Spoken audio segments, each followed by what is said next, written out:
महामहिम राज्यपाल माराथन गस्त।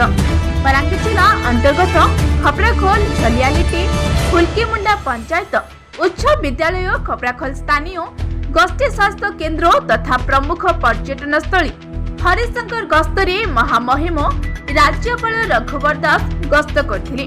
फुलकीमुंडा उच्च विद्यालय छात्र छात्री आलोचना करी भल पाठ पढ़ी भल मनीष हेबाकू आह्वान करथिले।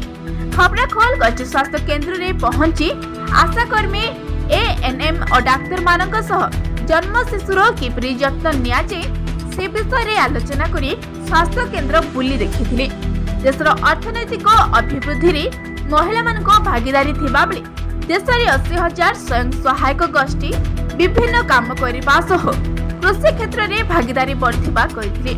यहा सहित महिला को ड्रोन चालना तालीम दिया जाउथिबा और आगामी दिन रे जैविक कृषि करी स्वतंत्र बाजार व्यवस्था करबा सह स्वास्थ्य और परिवेश पई सचेतन हेबाकू आह्वान दैथिले।